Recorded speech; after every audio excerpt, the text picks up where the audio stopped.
नमस्कार बच्चों, कैसे हैं आप सब। चलिए अब हम लोग कक्षा 10वीं की जीव विज्ञान का जो श्वसन चैप्टर पढ़ रहे थे हम लोग, उसमें हम लोग पौधे में श्वसन के बारे में देखेंगे।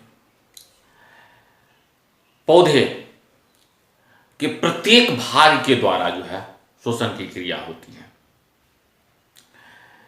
और पौधे में मूल रूप से रंध्र यानी कि स्टोमाटा और लेंटिकल्स यानी कि वातरंध्र की द्वारा जो है श्वसन की क्रिया होती है। जैसा लिखा हुआ है, पौधे में श्वसन गैसों का आदान प्रदान रंध्रों तथा वातरंध्रों, रंध्र यानी कि स्टोमाटा, वातरंध्र यानी कि लेंटिकल्स और स्टोमाटा के द्वारा जो है होता है वह विसरण की क्रिया के द्वारा होता है, डिफ्यूजन की क्रिया के द्वारा जो है होता है। तो इस प्रकार से हम कह सकते हैं कि पौधे जो है श्वसन की क्रिया के लिए रंध्र और वातरंध्र का प्रयोग करते हैं और विसरण की क्रिया के द्वारा जो है सो ये श्वसन गैसों का आदान प्रदान करते हैं। तो हम लोग पौधे में मूल रूप से जड़, तना और पत्तियां होती हैं। ये तीन भाग जो है सो किस किस प्रकार से श्वसन गैसों का आदान प्रदान करते हैं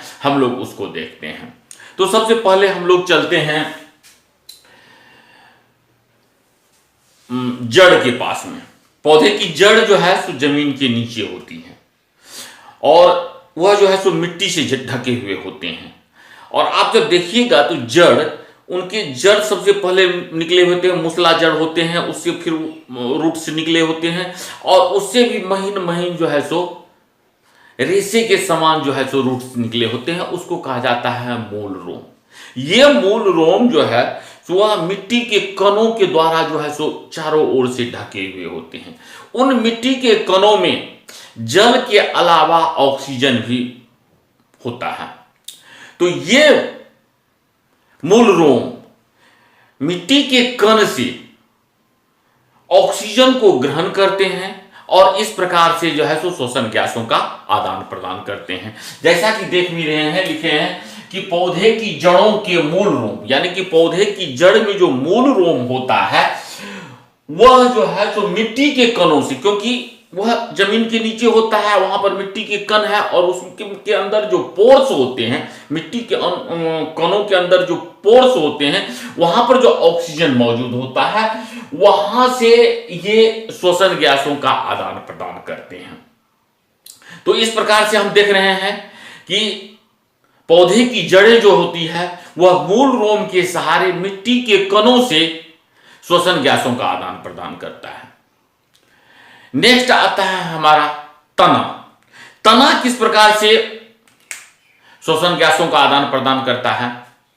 दो प्रकार के पौधे आप देखते होगा। एक छोटे जो पौधे होते हैं जिसको सामान्यतः साकिया पौधे कहते हैं, उस साकिया पौधे जो होते हैं वो उनकी तने जो है सो हरे होते हैं और उस चूंकि हरा होता है तो वहां पर स्टोमाटा मौजूद होता है, रंध्र मौजूद होते हैं। तो ये साकिया पौधे जो होते हैं, छोटे जो पौधे होते हैं जिनके तने हरे होते हैं, वे स्टोमाटा के माध्यम से श्वसन गैसों का आदान प्रदान करते हैं। इसके बाद बड़े बड़े पेड़ होते हैं, जैसे शीशम का पेड़ हो गया, आम का पेड़ हो गया, कटहल का पेड़ हो गया इत्यादि। जो बड़े पेड़ होते हैं, काष्ठीय पेड़ होते हैं, काष्ठीय पौधे होते हैं, उनमें छाल होता है। उन छालों में जो है सो लेंटिकल्स पाए जाते हैं, वातरंध्र पाए जाते हैं।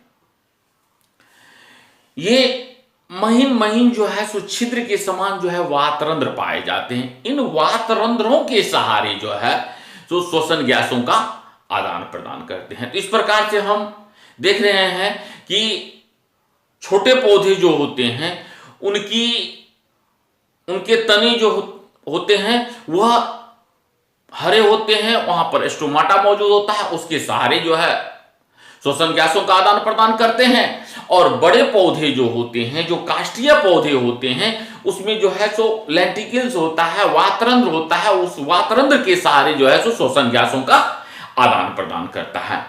तो ये तो जड़ की बात हो गई, तने की बात हो गई। अब नेक्स्ट आता है हमारी पत्तियों के पास में। पत्ती में जैसा कि हम लोग जानते हैं कि पत्ती में स्टोमाटा होते हैं, पिछले चैप्टर में हम लोग पढ़े हैं कि पत्ती में स्टोमाटा होता है और स्टोमाटा के सहारे वह प्रकाश संश्लेषण की क्रिया भी करता है और उसी स्टोमाटा के सहारे जो है ये पत्तियां जो है ऑक्सीजन को भी ग्रहण करती है और ऑक्सीजन को ग्रहण करके श्वसन की क्रिया करती है। यानी कि श्वसन गैसों का आदान प्रदान अगर होता है पत्तियों में तो वह स्टोमाटा के माध्यम से होता है। तो इस प्रकार से हम देखते हैं कि जड़ जो है वह मूल रोम के सहारे जो श्वसन गैसों का आदान प्रदान करता है। तने जो होते हैं शाकीय तने स्टोमाटा के सहारे करता है, काष्ठीय तने जो है सो वातरंध्र के सहारे करता है और पत्तियां जो है उनमें भी स्टोमाटा पाई जाती है, उनके सहारे जो है सो यह श्वसन गैसों का आदान प्रदान करता है। एक बात और होती है कि हम लोग सामान्यतः ऐसा समझते आ रहे हैं कि पौधे जो है सो कार्बन डाइऑक्साइड को ग्रहण करते हैं और ऑक्सीजन को छोड़ते हैं और यह हमेशा होता है। यहां पर चर्चा हो रही है कि वह श्वसन के लिए ऑक्सीजन को भी ग्रहण कर रहा है, तो कंफ्यूजन हो सकता है। लेकिन यहां देखने वाली बात यह है कि पौधे जो होते हैं वह प्रकाश संश्लेषण के लिए कार्बन डाइऑक्साइड को ग्रहण करते हैं। यानी कि दिन के समय जब सूर्य का प्रकाश उसको प्राप्त होता रहता है उस समय में यह प्रकाश संश्लेषण के लिए यानी कि अपने भोजन के निर्माण के लिए वह जो है कार्बन डाइऑक्साइड का उपयोग करते हैं। सिर्फ दिन के समय, सिर्फ और सिर्फ दिन के समय जब सूर्य का प्रकाश उसको प्राप्त होता रहता है। लेकिन श्वसन की क्रिया जो होती है, ऑक्सीजन को प्राप्त करने की क्रिया जो होती है वह 24 घंटे होती है, क्योंकि ऊर्जा की आवश्यकता 24 घंटे होती है। इसीलिए पौधे जो है तो कार्बन डाइऑक्साइड का भी उपयोग करते हैं और ऑक्सीजन का उपयोग भी करते हैं।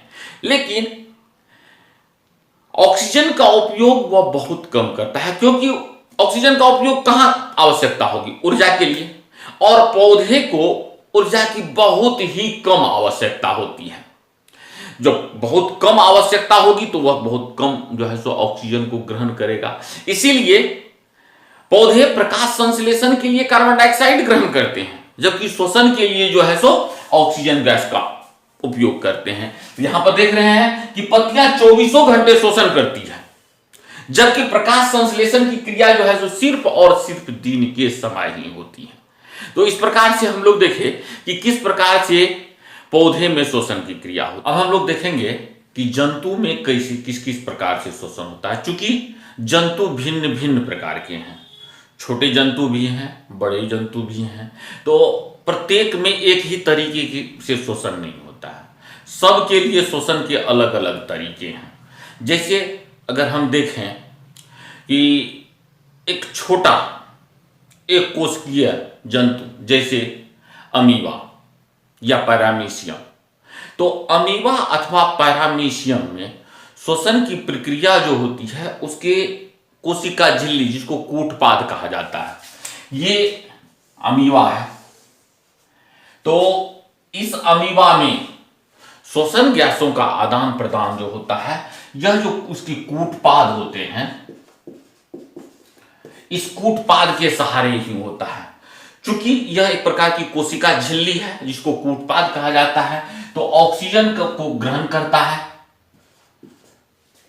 सीधे, या विसरण की क्रिया के द्वारा इसकी कोशिका झिल्ली जो है सो ऑक्सीजन को ग्रहण करती है और फिर जो है सो कार्बन डाइऑक्साइड को जो है सो मुक्त करती है। उसी प्रकार से है पैरामीशियम में भी है, उसी प्रकार से कि श्वसन गैसों का आदान प्रदान जो होता है वह होता है, फिर जो है सो कार्बन डाइऑक्साइड जो है सो बाहर निकलता है। तो इस प्रकार से हम देखते हैं कि जो छोटे जीव होते हैं, जो एक कोशिकीय जीव होते हैं, उसमें श्वसन की क्रिया जो होती है विसरण के माध्यम से होती है और वह उनकी कोशिका झिल्ली के माध्यम से होती है। ऑक्सीजन को ग्रहण करता है कोशिका झिल्ली के माध्यम से और कार्बन डाइऑक्साइड को रिलीज करता है, यानी कि बाहर निकालता है। दूसरे जीव जो हैं, जैसे उससे बड़े जीव, जैसे केचुआ हो गया या लीच हो गया, अब लीच या अर्थवर्म, यानी कि केचुआ अथवा जोंक जो होता है वह किस प्रकार से श्वसन करता है। तो केचुआ हम लोग देखे हैं जो मिट्टी में पाया जाता है, अर्थवर्म कहा जाता है, वह चलता है। उसका शरीर जो है सो मॉइस्ट होता है, उसकी चमड़ी जो होती है, उसका स्किन जो होता है वह नम होता है, और उसमें छोटे छोटे पोर्स होते हैं, छिद्र होते हैं। तो लीच अथवा अर्थवर्म जो है वह श्वसन गैसों का आदान प्रदान जो करता है अपने मॉइस्ट स्किन के माध्यम से करता है। तो इस प्रकार से हम देखें कि केचुआ में अथवा क्या कहते हैं सो अर्थवर्म में जो है या जोंक में जो श्वसन गैसों का आदान प्रदान जो है होता है वह मॉइस्ट स्किन के माध्यम से होता है। कुछ जंतु जो होते हैं वह जल में रहते हैं, तो जलीय जंतु में श्वसन गैसों का आदान प्रदान जो होता है उसके मुख के बगल में एक गल्फर होता है, गिल्स होता है। उस गिल्स के माध्यम से जो है तो श्वसन गैसों का आदान प्रदान होता है। और मनुष्य जैसे जीव में श्वसन गैस का आदान प्रदान जो है सो फेफड़े के माध्यम से होता है। तो इस प्रकार से हम देख रहे हैं कि यह जो है अमीबा में उसकी कोशिका झिल्ली के माध्यम से हो रहा है, केचुआ में जो है सो मॉइस्ट स्किन के माध्यम से होता है, या टिड्डा जो होता है उसमें जो होता है वह ट्रैकिया के माध्यम से होता है। हम उसको थोड़ा सा देखने का प्रयास करेंगे, आगे हम लोग देखते हैं। मछली में जो होता है वह गिल्स के सहारे श्वसन की क्रिया करती है, और मनुष्य जो होता है वह फेफड़े के सहारे जो है श्वसन गैसों का आदान प्रदान करता है। तो सामान्यतः अब ये तो सब जीवों के बारे में थोड़ी थोड़ी चर्चा हो गई, लेकिन सामान्यतः श्वसन की प्रक्रिया जो है सो 3 प्रकार की होती है। जो आपकी पुस्तक में दी हुई है कि श्वसन की प्रक्रिया जो है वह 3 प्रकार की होती है। वह 3 प्रकार की कौन कौन सी श्वसन की प्रक्रिया होती है उसको हम लोग देखेंगे। तो किस प्रकार से श्वसन गैसों का आदान प्रदान जो होता है और किन किन जीवों में होता है। तो श्वसन की प्रक्रिया जीवों में जो है सो अलग अलग अंग है। तो एक है श्वास नली, दूसरा है गिल्स, और तीसरा है फेफड़ा। यह श्वसन के मुख्य श्वसन करने के तरीके के मुख्य ये 3 अंग हैं। तो अब इसमें देखते हैं कि कौन से जीव जो है सो श्वास नली के माध्यम से श्वसन करता है, कौन जो है सो गिल्स के माध्यम से करता है, और कौन जो है फेफड़े के माध्यम से करता है, और किस किस प्रकार से होता है। तो 1 नंबर में अगर हम चलते हैं तो 1 नंबर में हमारा आता है श्वास नली। तो श्वास नली की चर्चा करें अगर, ट्रैकिया, तो ट्रैकिया के माध्यम से कुछ जीव ऐसे होते हैं, जैसे आपको कीट समूह के जितने भी कीट समूह के जंतु होते हैं वे सारे के सारे जो है सो श्वास नली के माध्यम से श्वसन करते हैं। ध्यान में लाइए कि एक कीट है, टिड्डा है। टिड्डा में जो होता है वह पतली पतली वायु नलिकाएं होती हैं उनके शरीर में, और उस वायु नलिका के माध्यम से जो है उनका जुड़ाव जो होता है वह टिश्यू से होता है, उत्तक से होता है। तो इस प्रकार से वह जो विंड पाइप होता है जिसको ट्रेकिया कहा जाता है, उससे श्वसन गैस जो है सो उत्तक तक पहुंचता है और वहां से जो है सो कोशिकाओं तक पहुंचता है। इस प्रकार से जो है सो उस विंड पाइप के माध्यम से, उस ट्रेकिया के माध्यम से, उस श्वास नली के माध्यम, और उस श्वास नली का पूरे के पूरे शरीर में जाल सा बिछा हुआ होता है। तो पूरे के शरीर में वह जाल सा बिछा हुआ होता है, और उसके माध्यम से जो है वह श्वसन गैस को ग्रहण करता है और जो है उत्तक तक पहुंचता है, और उत्तक से कोशिका तक पहुंचता है, और कोशिका से फिर जो कार्बन डाइऑक्साइड बाहर निकलता है वह फिर जो है सो उस ट्रेकिया तक पहुंचता है, और ट्रेकिया के माध्यम से यह जो है सो वातावरण में बाहर निकल जाता है। तो इस प्रकार से हम देखते हैं कि कीट जो होता है, जैसे ग्रासहोपर्स हो गया, टिड्डा हो गया, या मक्खी हो गया, इन सब जीवों में श्वास नली के माध्यम से जो है सो श्वसन गैसों का आदान प्रदान होता है। दूसरी बात आ जाती है हमारी गिल्स की। जो गिल्स हम लोग गिल्स के माध्यम से, गिल्स किसके पास में पाया जाता है? जो जीव जो है जल में रहता है, तो जल में रहने वाले जलीय जीव जो है श्वसन ग्रहण करने के लिए जो है उसके पास में गिल्स होता है, वह गिल्स से श्वसन करता है। अब गिल्स से किस प्रकार से श्वसन करता है हम लोग उसको देखते हैं कि किस प्रकार से जलीय जंतु जो है सो गिल्स के सहारे श्वसन ग्रहण करने का काम करती है।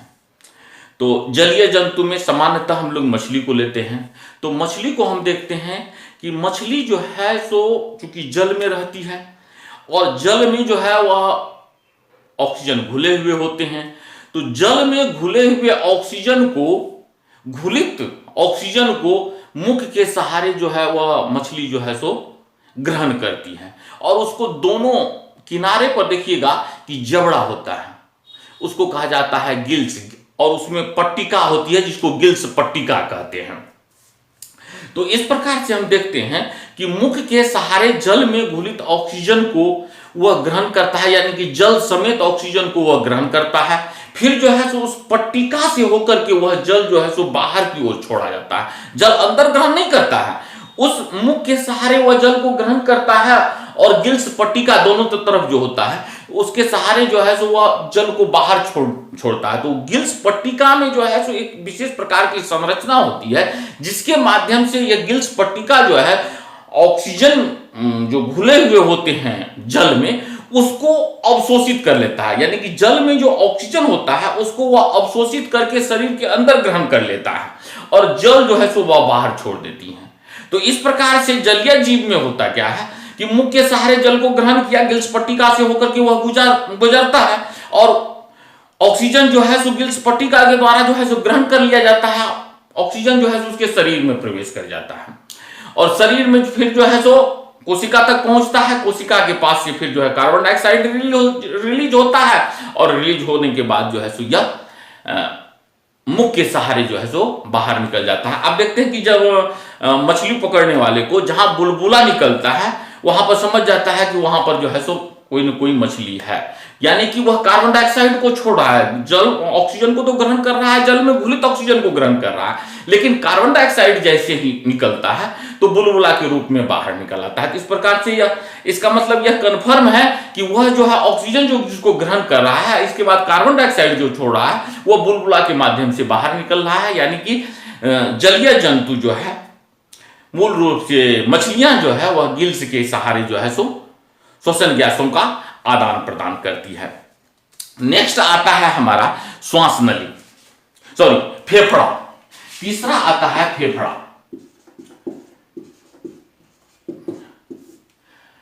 फेफड़ा यानी कि लंग्स। मनुष्य जैसे, यानी कि मनुष्य जैसे जीव अथवा सर्प, कछुआ, पक्षी, ये सब जीव जो हैं फेफड़े के सहारे जो है सो श्वसन ग्रहण करते हैं। उसके पास में एक विशेष अंग है और विशेष अंग के माध्यम से वह जो है सो वायु को ग्रहण करता है, फेफड़े तक पहुंचता है, फेफड़े से यह जो है सो रक्त तक पहुंचता है, रक्त से प्रत्येक कोशिका तक जाता है और कोशिका से यह फिर जो है सो कार्बन डाइऑक्साइड बाहर निकलता है, फिर फेफड़े होकर के जो है सो विशेष अंग के माध्यम से जो है सो बाहर निकल जाता है। तो इसको हम लोग जो है सो, चूंकि मनुष्य में श्वसन गैसों का आदान प्रदान किस प्रकार से होता है उसको हम लोग थोड़ा सा विस्तार से देखने का प्रयास करेंगे। तो अगले भाग में हम लोग देखेंगे कि किस प्रकार से जो है सो मनुष्य जो है फेफड़े के सहायता से, लंग्स के माध्यम से, लंग्स की सहायता से किस प्रकार से ऑक्सीजन को ग्रहण करता है, कोशिका तक पहुंचाता है और किस प्रकार से जो है सो कार्बन डाइऑक्साइड को बाहर निकालने का काम करता है। यह प्रक्रिया जो है सो किस प्रकार से संपन्न होती है मनुष्य में श्वसन जो है सो हम लोग अगले भाग में